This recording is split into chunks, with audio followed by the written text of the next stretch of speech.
You know, this point of view is obviously held with great conviction by you, but I would have thought it brought you into conflict not only with people who don't subscribe to the Christian religion, but to many other Christians too. Well, of course it does. I'm sorry about this. This is something I deeply regret.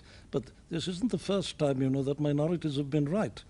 And in any case, we don't decide this kind of question by counting heads.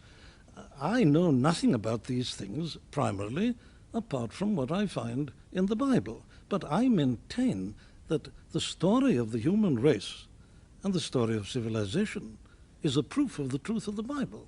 But what I would suggest is that whereas they would tolerate your point of view as a rather different and divergent view of Christianity, you are unprepared to tolerate their view as a possible version of the truth. Is that right? I am, of course I am, and for this, and I say, of course, quite deliberately, for this reason, that Christianity is a very exclusive and dogmatic faith.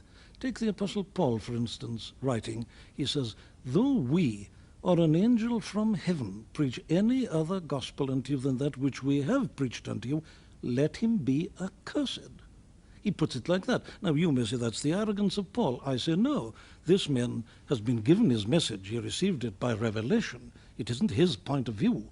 If a man asserts his own point of view or the result of his own thinking in this intolerant manner, well, he's a boor, and he's not to be tolerated. He's a hopeless fellow. But when you are given truth, which you claim is truth from God, well, then you have no right to be anything but intolerant. When I find people insinuating their own theories and ideas and using the name of Christ, well, I have to protest. This is dishonest apart from anything else, in my opinion. But nonetheless, it's a highly regarded Christian virtue these days to be both charitable and tolerant of people of different views from oneself. Do you disapprove of that? Well, look, again, for the same reason, I am bound to. Christ himself said, "I am the way, the truth, and the life. No man cometh unto the Father but by me." He says, all others have been thieves and robbers.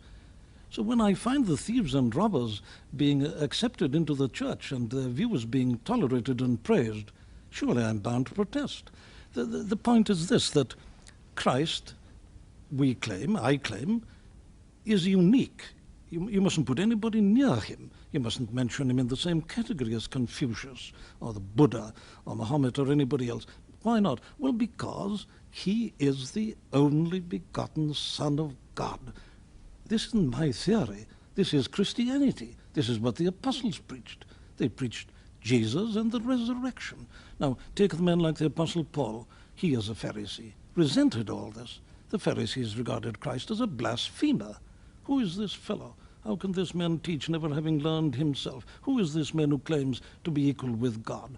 And Saul of Tarsus persecuted the church, and he hated Christ. He says so.